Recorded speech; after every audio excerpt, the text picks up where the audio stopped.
Brasil vem enfrentando problemas de toda a ordem no combate ao coronavírus. Falta de leito em hospitais, falta de equipamentos para a proteção de profissionais da saúde, falta de respiradores, suspeitas de propina e compras superfaturadas de equipamentos, para citar alguns dos problemas. E, além desses, agora temos mais um. Segundo representantes do Conselho Nacional de Secretarias de Saúde, pelo menos 20 estados brasileiros estão sofrendo com a falta de sedativos utilizados na intubação e no tratamento de pacientes com Covid-19 na rede pública de saúde. E para falar sobre esse assunto, a convidada desta edição do Palavra Aberta é a deputada Carla Dickson, do PROS do Rio Grande do Norte. Ela é uma das integrantes da comissão externa que trata das questões relacionadas ao Covid-19 aqui na Câmara dos Deputados. Deputada, seja muito bem-vinda ao Palavra Aberta. Olá, Fernando, é um prazer estar aqui com vocês. E, realmente, essa problemática, essa questão dos sedativos é algo que está nos preocupando bastante na comissão. Sim. Deputado, o momento é crítico, né? Além de todos esses problemas já citados, agora mais esse problema da questão da falta dos medicamentos dos sedativos. A senhora poderia nos falar um pouco mais sobre esse novo problema que surgiu e o que a comissão externa aqui na Câmara já está fazendo para tentar solucioná-lo? Esse problema, Fernando, ele não é novo, não. Eu sou nova na comissão, eu estou aqui há uma semana, mais ou menos. Mas o deputado Luizinho, ele nos garantiu que desde o início, maio, finalzinho de maio, já começaram a discutir essa possibilidade. E eu creio que até antes disso, início de maio.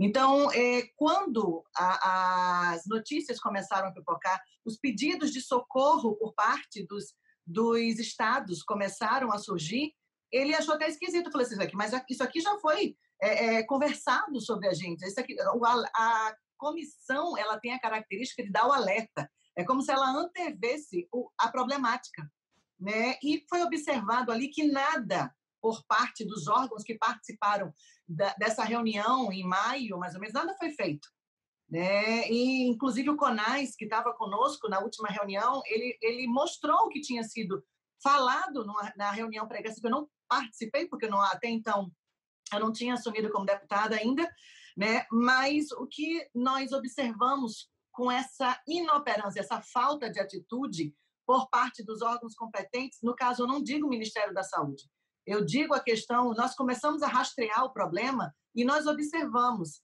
que alguma coisa está a nível de distribuidora, alguma coisa está a nível da chegada à ponta, na ponta, né? Que ponta é essa? Os hospitais públicos, né? Principalmente o lado público, porque uma coisa que foi denunciada, alguns hospitais, eles conseguem comprar a medicação e outros não. Então, isso não é falta de medicamento, é alguma coisa que está acontecendo. Esse é um ponto interessante também, deputada, que eu tinha aqui anotado para perguntar à senhora.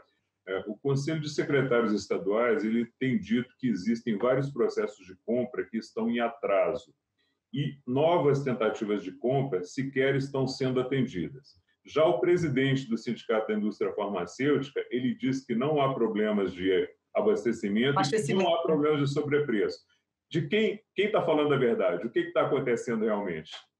Eu acredito nos fatos, nos documentos. Eu posso falar aqui de Natal, na Secretaria Municipal de Saúde, e a queixa, e eu pedi os documentos, porque quando a gente tem em mãos, a gente tem como comprovar.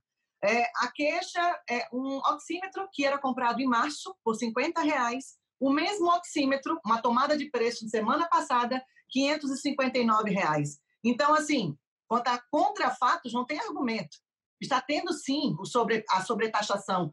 Está tendo, sim. Aí a gente vai começar a mexer nesse novelo, aí eles vão falar, mas o insumo está mais caro para comprar. E vai vir um monte de desculpas, né? E outra coisa mais grave, Fernando, as empresas estão quebrando contratos. Eu sou uma empresa, participo de uma licitação com a Prefeitura de Natal, Prefeitura de qualquer município desse, e no momento de pandemia eu estou quebrando o meu contrato. Quebrando o contrato, por quê? Não se diz. Eu sei que na mesa aqui do responsável pela parte de pagamentos da Prefeitura de Natal tem 11 solicitações de quebra de contratos, de ruptura de contrato. E pedir também isso. E pedir também o motivo. Quando é um motivo plausível, a empresa entrou em falência, sei lá, né, pediu concordado, alguma coisa assim, a gente fica até calada. Mas o que a gente está começando a observar é que está sendo muito mais vantajoso para algumas empresas vender para o setor privado, que está pagando, e o público ele não está se negando a pagar, não. Ele precisa, ele está pagando mesmo. É R$ 559 um oxímetro hoje, a gente compra, porque a situação é desesperadora. Né? Então, assim, inclusive, tem na pauta dessa semana, se eu não me engano, uma lei que endurece mais com as empresas que estão fazendo isso, principalmente nessa hora de pandemia. Numa hora em que a gente tem que falar em empatia, tem que falar de cuidado um com o outro, eu sei que os empresários, eles visam lucro, eles visam a sobrevivência da sua empresa, mas você provocar um aumento de preço abusivo, como está acontecendo agora, eu até coloquei isso na comissão como um crime contra a humanidade, porque não precisa ir para o setor público, não. Tenta comprar uma máscara, tenta comprar hoje uma máscara que custava centavos um dia desse, uma caixa de máscara a R$ 150. Eu sou médica, eu sou oftalmologista, preciso comprar para o meu consultório. O que eu comprava por R$ 20, agora é 150. Né? Então, assim, você vê as pessoas tentando se dar bem num período cruel para a humanidade. Deputada, alguns jornais têm noticiado que o Ministério da Saúde ele se propôs a comprar esses sedativos e distribuir aos estados. A notícia que chegou a nós é que a proposta não foi aceita por uma decisão do presidente da comissão externa, que achou que seria muito ineficaz e demorado.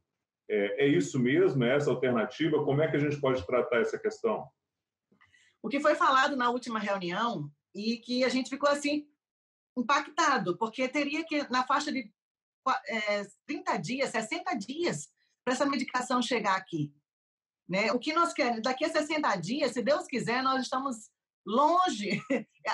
Esse é o meu sonho, né? Pelo menos nós vamos conviver com o vírus por muito tempo. Isso, pelo que eu estou observando, nós vamos ter que aprender a conviver com esse vírus. Mas o que a gente quer é que pare essas mortes. 60 dias, um paciente que está entubado, que não tem a medicação para mantê-lo sedado, nós vamos ver um festival, espero que isso não aconteça, de óbitos por falta de medicamento. Isso que a gente não aceita. Então, o doutor Luizinho, ele não se colocou contrário a compra, ele só achou um pouco mais demorado. O contrário dele, eu saio aqui na defesa, é no sentido que nós precisamos tomar uma atitude urgente e não algo que venha a 60 dias ser concretizado. E, como nós falamos, a comissão já tinha previsto que isso ia acontecer, já tinha cobrado soluções práticas e nada foi feito. Então, foi aventado também a questão da OPAS, né? Conseguir medicamento de uma maneira mais rápida. Só que a gente bate numa problemática da qualidade, da procedência dessa medicação.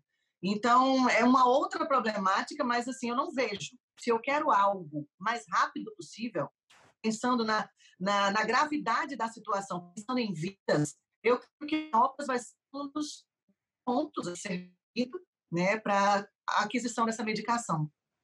Ok.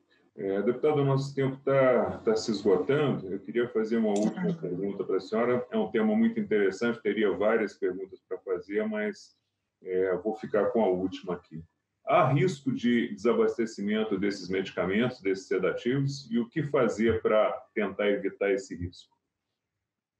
Risco já existe. Se você observar o relatório do CONAS, Rio Grande do Norte, fentanil, que é uma das medicações, o estoque já está zero. Uma das coisas que me deixou muito preocupada, uma estimativa feita, é que alguns estados daqui a 15 dias entrarão em colapso por falta dessa medicação. O que fazer? Uma das sugestões, e que vai ser, sim, eles vão ser convocados, são os representantes dos distribuidores, para saber o que está acontecendo. E eu gostei da postura do nosso presidente, doutor Luizinho, quando ele disse que, se for possível, a gente vai querer ver os estoques dessas distribuidoras. Nós queremos saber se realmente é falta, já que o representante da indústria disse que não tem desabastecimento. E onde está essa medicação? Onde foi parar? Né? Se na indústria está tudo ok.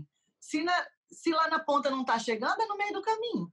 É nesse meio do caminho que, de uma maneira mais rápida possível, nós temos que investigar e nós temos que entrar fundo na tentativa de resolver esse problema tão grave. Deputada, muito obrigado pelos esclarecimentos prestados aqui no Palavra Aberta. Seja sempre muito bem-vinda. Eu que agradeço e me coloco à disposição. Obrigado. Eu converso com a deputada Carla Dickson, do PROS do Rio Grande do Norte, sobre a falta de sedativos na rede pública de saúde. Se você quiser assistir novamente a este ou a outro dos nossos programas, é só acessar a página da Câmara no Facebook, no Twitter ou no YouTube. A você que nos acompanhou até agora, um forte abraço e até a próxima.